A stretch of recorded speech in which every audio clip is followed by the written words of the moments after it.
With wireless deals, you can't always trust everything you hear. So when we tell you that at US Cellular you can choose from any unlimited default plan and get $700 off any phone with no hidden requirements, you're probably thinking, yeah, right. But that actually is right. Because at US Cellular, you actually can trust everything you hear. Limited time offer. Terms and conditions apply. Visit uscellular.com for details. U.S. Cellular is America's locally grown wireless. Visit Cellular Advantage, a U.S. Cellular authorized agent located on 918 South Locust Street in Glenwood. Did you know that 12% of the entire internet is porn? सोच में पड़ गए? बेहतरीन. That's kind of the point of this podcast. We want to make you think. Think about science, the world, and most importantly, your world, your body, and to make you laugh and give you the correct answers.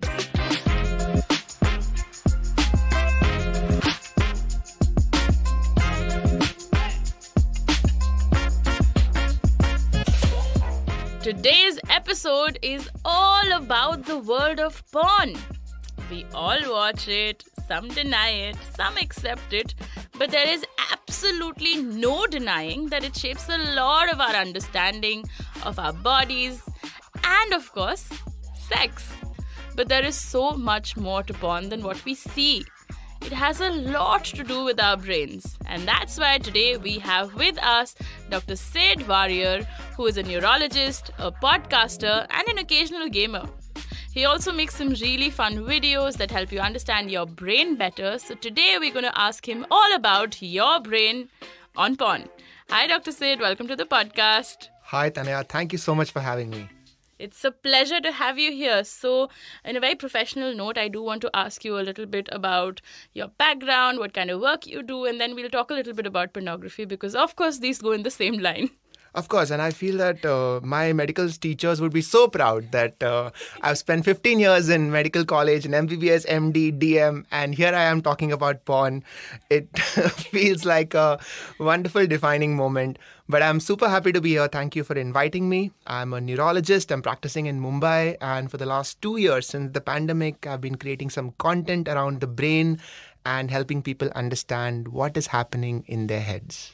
That is fascinating. So actually, maybe a slightly more academic question, but do you watch porn? Of course. As you said, in every person's life, right from school, college onwards, porn becomes a part of their life in some way or the other. Some watch it more, some watch it less. I was exposed to porn, I think, when I was in ninth standard. And at that time, it used to be much more difficult than it is now, because I remember there was this one guy in class who used to get CDs and he was very popular. So he would get these special CDs and then we used to share them like, okay, now that you're done watching, chalo abhi mujhe de de. So those used to be, simpler times. Now the access to porn is so different. Fantastic. Actually, now that you mentioned that school ka porn wala bhaiya, we used to have our own Kalin bhai in my class. This is pre-Mirzapur. But he used to come every day hard disk leke, 3 hard disk leke. Abhi iska ye wala dena hai, iska ye wala dena hai, iska ye choice hai, iska wo choice hai. So he knows what everybody is into. Like super intimate secrets. What did you used to call it though, in school or in college? Did you call it porn or did you call it something else? Gosh, I can't remember. What I do remember was that film had come out Blue that year when I was in class 11. Yeah. And har jagah, Blue film dekhne chale. Aao chalo, Blue film dekhne chalenge. It was so exciting to our 15-year-old minds कि हम publicly बोल रहे हैं हम blue film देखने जा रहे हैं. Yeah, it's like this universal code because even in my school it used to be called blueprint for some reason. Why though? And then the word BP became synonymous with a porn CD. So as you can imagine, when I went into medical college and जब BP check किया था, for the first couple of years I had to rewire my brain. Maybe it's called blueprint because it gives you a blueprint on how sex is supposed to work and things like that. So that is a very kind interpretation of that. Yes, the makers of blue films have our best interests at heart. I love it. It's sexual education 101. Yes. Thank you. In what ways do you think porn lies to us? Let's put it this way.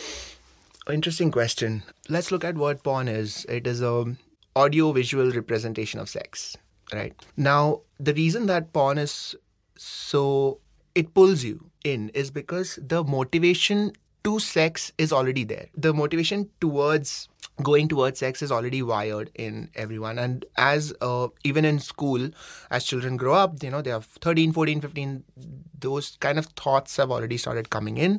And porn is often the first window that they have towards that exposure.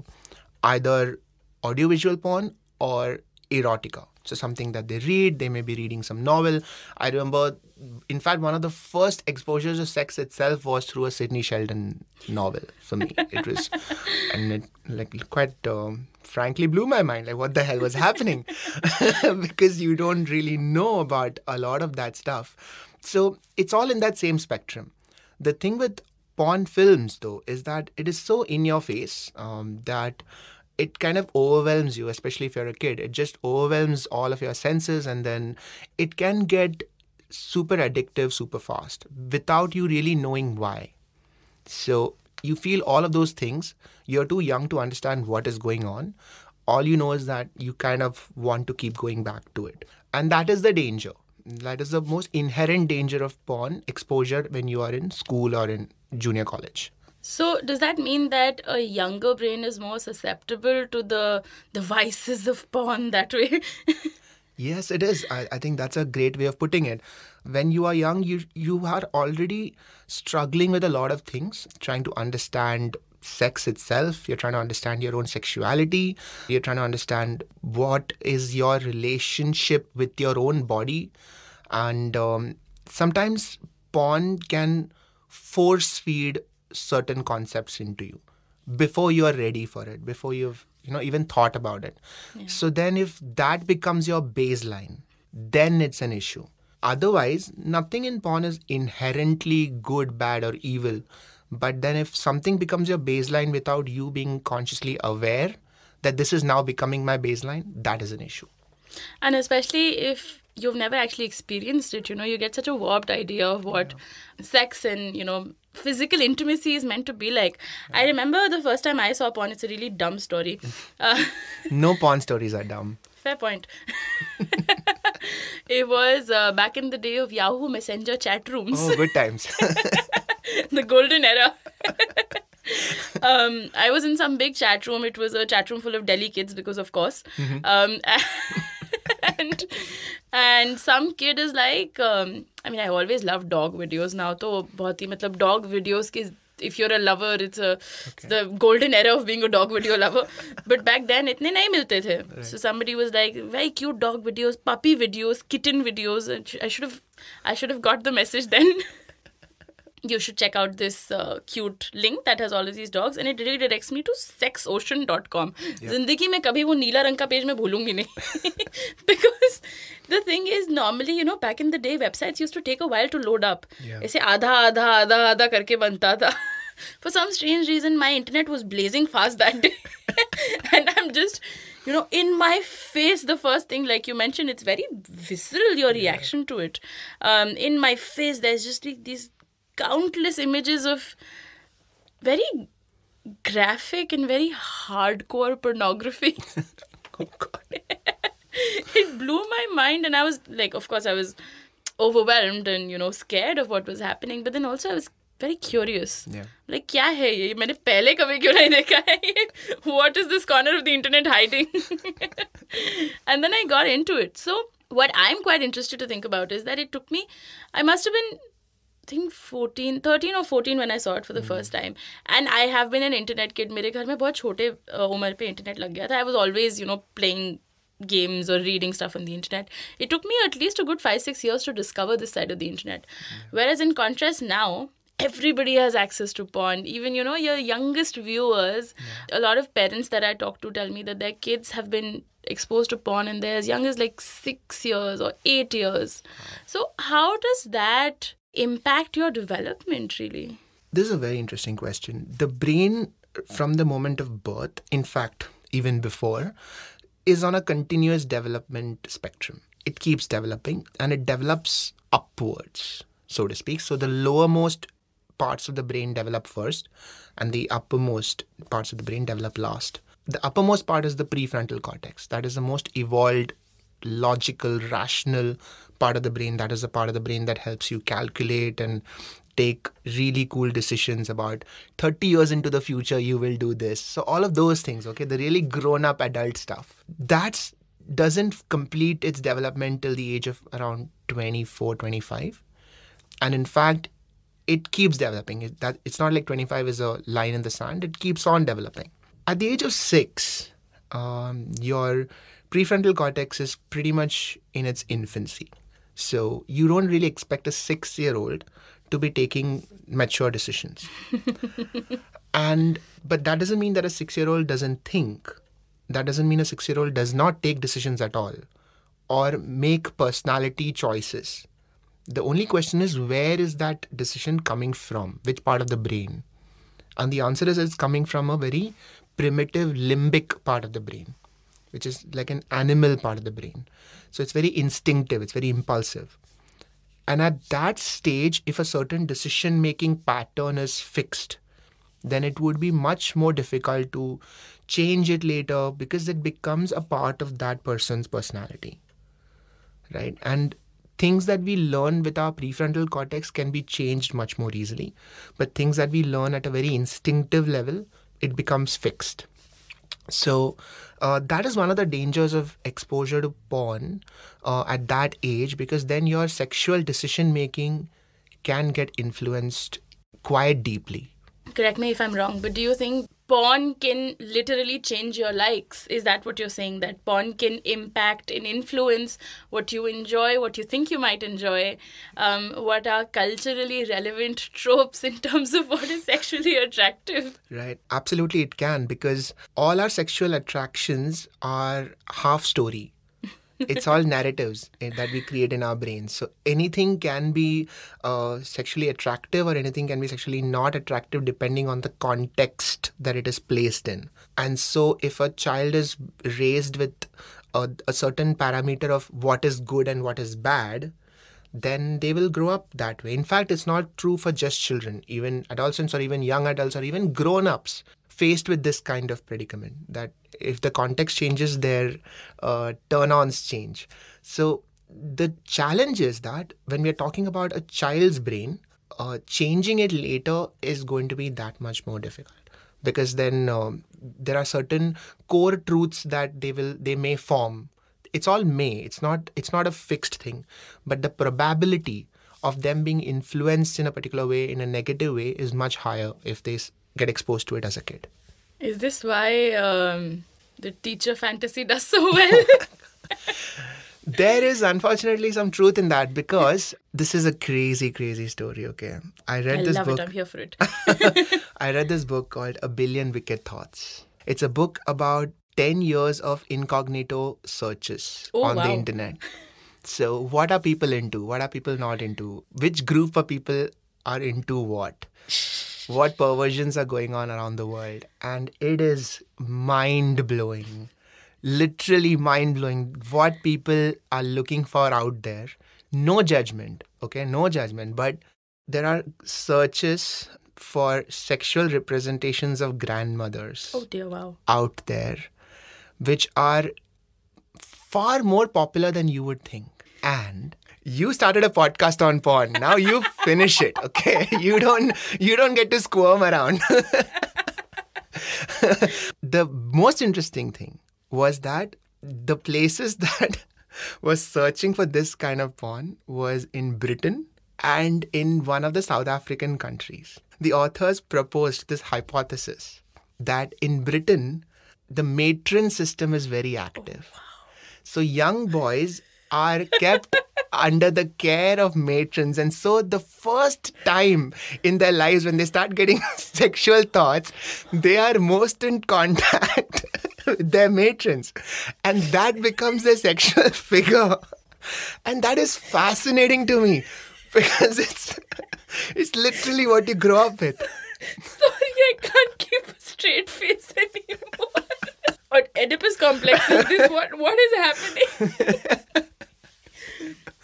So, okay, I understand Britain, but why that part of Africa? So in that part of Africa, the grandmoms were responsible for the taking care of the grandsons.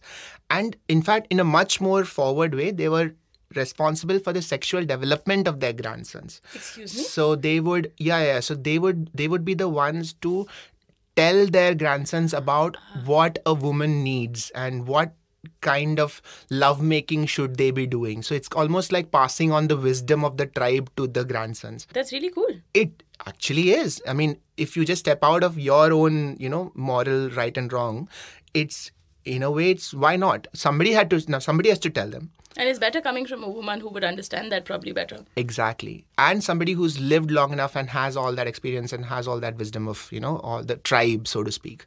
So then they will grow up thinking that, okay, so this person is sexually experienced. So they have those kind of fantasies. I just find it very interesting. Again, no judgment. Search for what you want. But this was really, really cool. No, but I really like that because, I went into this conversation, this particular part of this conversation being very like, oh my God, how are they fantasizing about their grandmom? And then I heard the logic and I think that's beautiful, right? That we have, I bemoan the lack of sex ed all the time, but when there's actually, some culturally relevant sex ed that's happening, that's sensible and it's traditional and it's normalized in a community like that, it's fascinating and it's so wonderful. Like, seriously, we need to put our judgments aside. What a call out. Thank you. Thank you, Dr. Warrier. No worries. So now you can go and search for whatever you want. Fantasies are really interesting that way, and I feel like one of the most popular fantasies that I grew up learning about, har ladke ko bhai lesbian porn ka bada shauk hai. Is it this element of no competition, there's no dicks, I can't be, accidentally turned on and your inherent homophobia rising here. Oof. That is a lot of questions pushed into one little conversation. No, thinking out loud. No pressure. I remember reading about quote-unquote lesbianism in forensic medicine in second year of medical school, when I was like, I must have been 18, 19 years old. Bacche the, bahut impressionable dimag tha. I learnt about it in a chapter on sexual perversions. Yeah. And in the same paragraph, they talked about necrophilia, which is sexual attraction to dead people and dead bodies. Which just goes on to show how warped our sense of morality and the idea of anything deviating from the norm is in terms of the way we think of sex. And of course, I think at this point, homosexuality was criminalized in India. Yet, one of the most popular porn categories still happened to be lesbianism, quote unquote. I think this is a very common question in a lot of women as well, that a lot of straight women say that they really enjoy watching gay porn or things like that. So what would be the neurobiology of something like this be like? How is it? Is it novelty? Is it the female gaze? What do you think it is? So female gaze is in itself a fascinating topic, like male gaze and female gaze. How society conditions us to look at certain things as sexual and certain things as non-sexual. Like the idea of the cleavage being a very sexual thing in every movie, in every serial. That norm has kind of perpetrated all of pop culture. And you can tell that even if it's a female director, for example, if she also does it in that particular way, you can talk about how the male gaze is perpetrated to that extent. When you talk about lesbian stories or lesbian videos, the one thing that you said that hit me really hard was the novelty of it. When you've grown up thinking that sex looks and is a particular way, anything novel is exciting. That is primarily our sexual exploratory tendencies. The brain rewards us for exploring sexual fantasies. Very cool. Because we don't really go, or at least the limbic system doesn't really go into the intricacies of it. All it knows is that, okay, so there is a sexual idea here, and it equates all new sexual ideas with exploring new sexual partners, which is inherently a rewarding thing. Because at a tribal level, or even at an animal level, you are increasing your tribe. You are bringing in new people into the tribe. So that is inherently a good thing. So all sexual exploration is rewarded. And anything new, if it is non-threatening, is good. So that's, I think all of our sexual so-called quote-unquote perversions are a variation of exploring new sexual fantasies. That's why it feels good. But at the same time, there's a comfort level. So if it's too outside of the comfort level, then it's not good. It has to be just outside of the comfort level. That's when it's most fun. This is very interesting, especially because for a lot of people nowadays, at least, even the most generic porn is quite hardcore. So Explain. What do you mean? What is generic porn anymore? That's what I meant. Where do you draw the line at generic porn? Interesting question. Because everything is so easily available, and everything is just one click away. Yeah. I don't know if we can define anything as generic porn anymore. And I feel like as humans, we've never had this kind of access to these kind of images and these kind of texts and audios. And like you said, at the click of a button, you have it there. The accessibility, I remember pehle, people would cut out things from magazines. Matlab lingerie ka brochure hai, you keep it under your bed for months and that's the only thing you have. Right. Because there's nothing else you can find or watch. I like how porn has almost made it democratic. It's made orgasms and it's made sexual exploration so much more accessible for people, which is so wonderful. I mean, we still see orgasms and masturbation and, sex through a very, not a pleasant lens, I would say, for a lot of people. But even then, just to be able to have orgasms on demand is so wonderful. I love it. It is, of course. Who doesn't like orgasms? Of course. The idea, though, is porn is not a new thing. It's just the distribution of porn at this massive global scale is new. But erotica has always existed. Always. Tell me more. All of human societies, all across the world, throughout time, has always had some form of erotic representation. From cave art onwards, through stories, through songs, through poems. In fact, some of the raunchiest stuff ever written were written in perfect iambic tetrameter poems. So it was like that. So at whatever level of civilization you are at, there is always a way of expressing something sexually which is considered the right amount of taboo. Interesting. And that's what porn is. And do you think modern porn has pushed that line of what is taboo?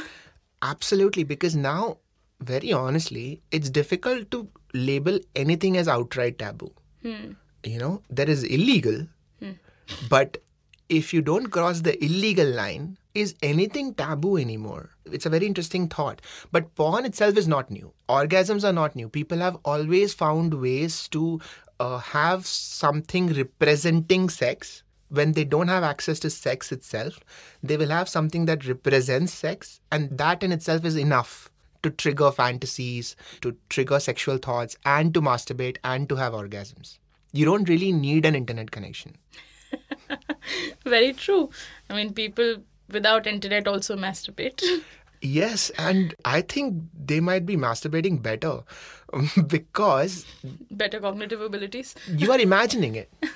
Right, so one of the drawbacks of porn, according to me, is that it leaves no space for imagination. You have to see what is shown. I would argue that it does leave a lot of space for imagination, because there's no way in hell that somebody gets stuck in a washing machine and says, "Oh, I can't get out." What porn are you watching? Have you not seen this meme? No. Oh, I'm stuck. It's a very common meme. It's a meme. It takes a lot of imagination. I'm imagining it right now, and thank you for that. You're very welcome. I am a Kanashi after all. Oh, wow. It's funny how a podcast on porn turns into a porn podcast. Yeah, so it's porn itself is not new, but the accessibility to porn, the ease with which anyone now with a phone can access porn is a problem. The anonymity, I feel, is a problem, where there's no trace who you are and what you're watching. And since we are talking of the negative aspects of porn without demonizing porn entirely, the third one would be the lack of accountability. no accountability. There's nothing. So you could be watching something that you're ashamed of watching and nobody would know. And instead of dealing with the shame, we hide behind the anonymity and the lack of accountability. So that, I think, is an issue. What sex education should hopefully do is to remove the shame of having certain thoughts so that we don't need to hide it so much. We don't need to be ashamed of it, because otherwise it's a very dark space. Because now what happens is that not only are you exposed to sexual thoughts, but you're also giving credibility to the guilt that I am this way, but I shouldn't be this way. Now that is a terrible combination, so I think that is what porn kind of encourages in today's times, and that's dangerous. I understand and appreciate where you're coming from, and I feel that we probably need to highlight this a little bit more, especially in an era where we so often talk about addiction to pornography. And I have a question here which I'm personally very conflicted with, because a porn addiction is not a recognized addiction really medically. So there is no mention of it in the Diagnostic and Statistical Manual of Mental Disorders, which is like a textbook that psychologists and psychiatrists use to maybe study and categorize mental illnesses. So in that similar vein, I have personally, from a lot of other therapists and sex educators, constantly have heard that, porn addiction isn't a real diagnosis. So how about that? It is an issue, definitely, because for the longest time we were struggling with the taboo around it. So if the scientific community is itself dealing with the taboo, then, the rest of the world doesn't really stand a chance. So some things are changing. I think the community is accepting it a lot more now. There is a diagnosis now on hypersexuality disorder. So that includes certain topics that weren't covered before, like, for example, compulsive masturbation. There was so much controversy and, misunderstandings around, is masturbation okay, not okay, what is it? So religion had a lot to say around it. Social taboos had a lot to say around it. So now compulsive masturbation is a diagnosis. It is part of hypersexuality disorder. Similarly, there is a term called problematic porn consumption. What we are trying to do here is to kind of differentiate porn from problematic porn consumption. So we are not trying to villainize porn consumption overall, which is what the issue is. No, sometimes we have to have that nuance. We're not saying sex is bad, but then too much of anything is bad. So hypersexuality disorder is when you are so obsessed with sex and sexual thoughts that you can't function properly. And that is an issue. So similarly, porn itself may not really be the problem, but then if you have a problematic level of porn consumption, that can actually ruin your life, and then you do need therapy to get out of it. And I'm so glad we're actually talking about this, because there is not this level of detail that you can cover in a reel. And the nuance is so important in this conversation. But, because we've been talking about something so serious and my brain can't handle it. I must ask you something inappropriate. I'm not saying we have the numbers on this. What do you think is the most widely consumed category of porn in India? In India? Yes. Wow. So I think lesbianism would always be popular, irrespective of the country. Like you said, I think that holds true. I don't know about India specifically, but since I read that book, my entire worldview, my point of view has changed around porn and genres. So people tend to gravitate towards one end of the age spectrum. So, you either fantasize about being with somebody on the younger side or on the older side. For me, the way to look at this is people want deviation from the norm. So if you assume, for conversation's sake, that the norm is a heterosexual couple in a monogamous relationship having sex in a missionary position. Let's label it that way. You've just described the sex life of a lot of the world right now. Exactly, which is why it's the norm. Fair. Thanks. That's the joke.jpg. Thank you. So then, I'm sorry I attacked you, Tanaya. It's okay, I'll let it pass this one time.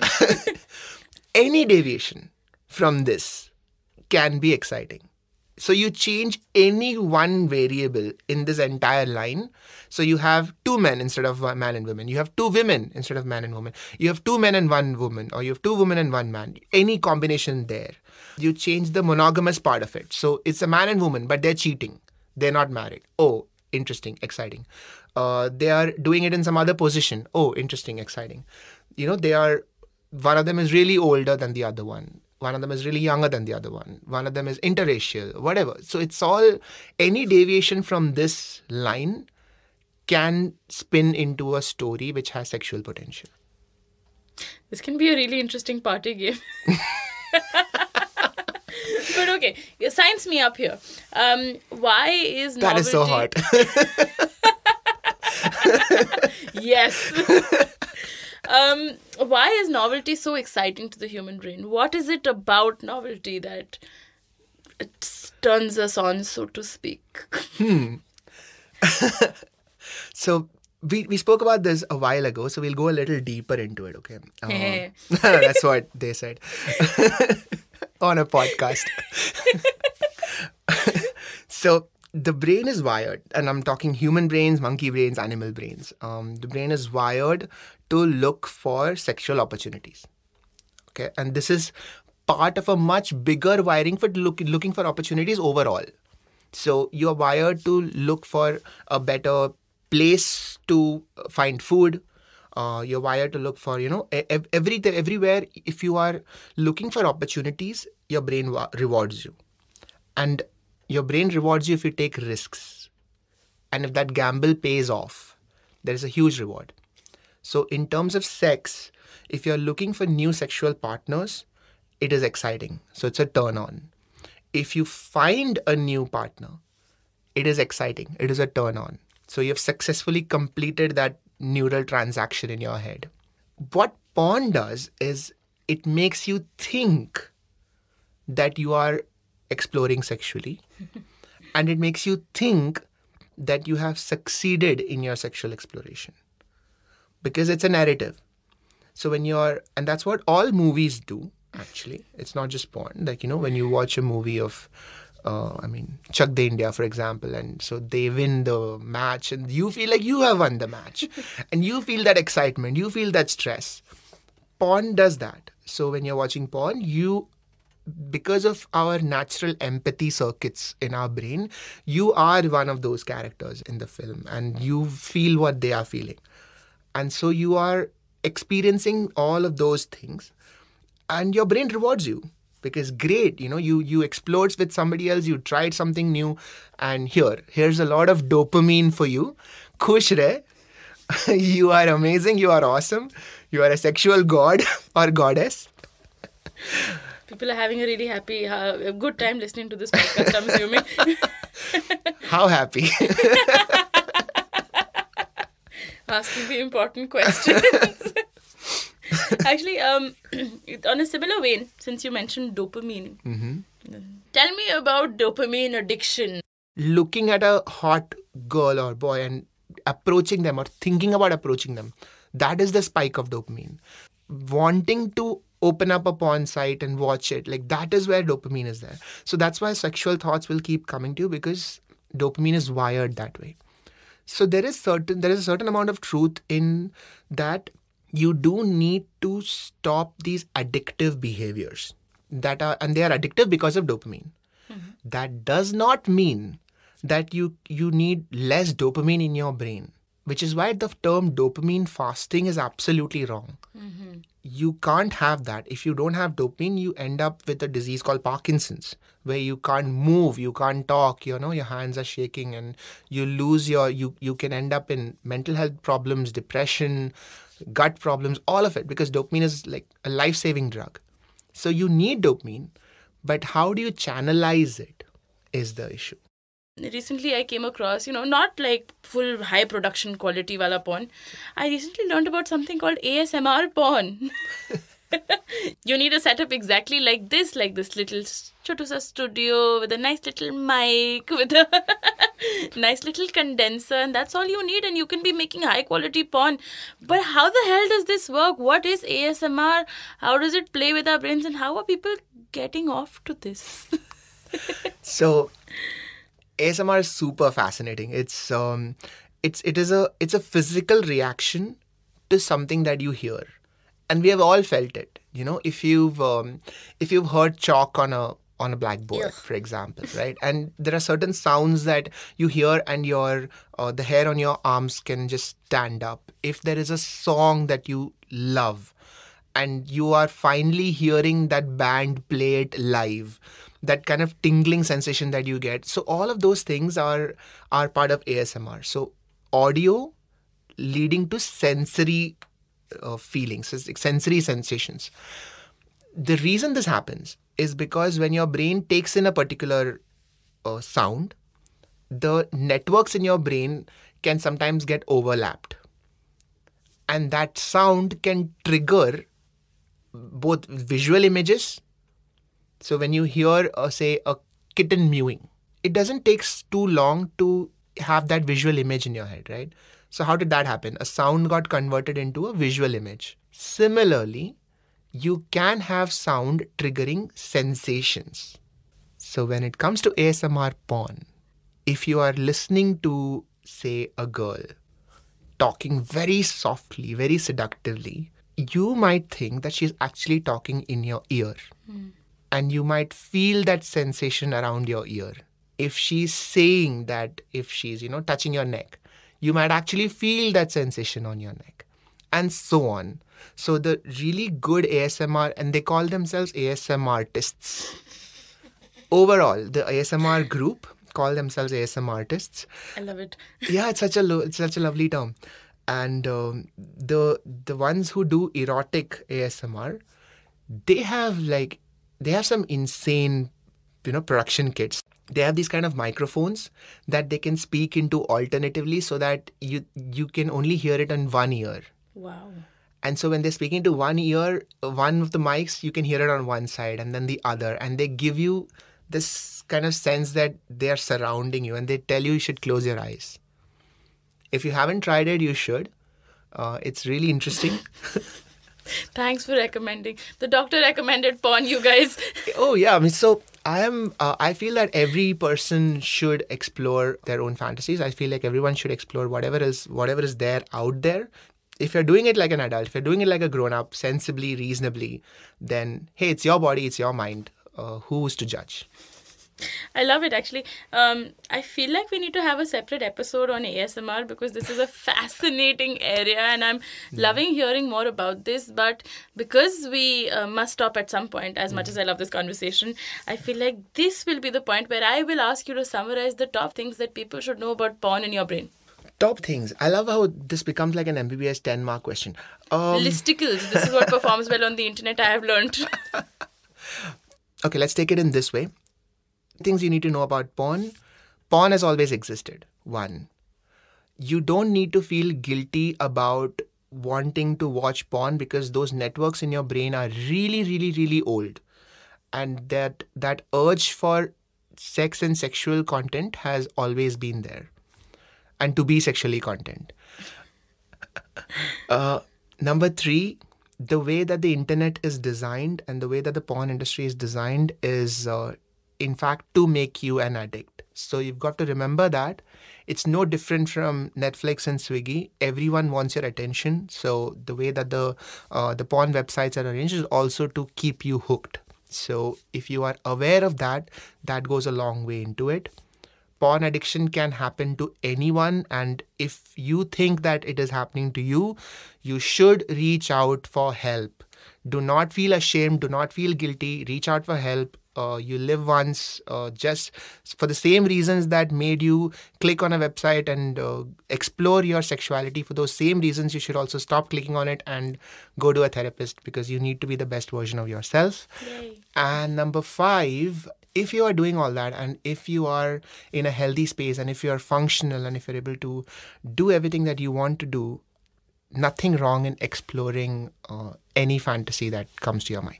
So enjoy. As long as it's legal. As long as it's legal. Absolutely. Stay safe, everyone. In more ways than one. But thank you so much for coming here. This has been so fun and I'm so glad we chatted about this. Well, we talked about certain problematic concepts that tend to get lost in the lack of nuance on the internet, and this has been a pleasure. Thank you so much, Dr. Warrior. Thank you, Tanaya. This was super fun. Thank you so much.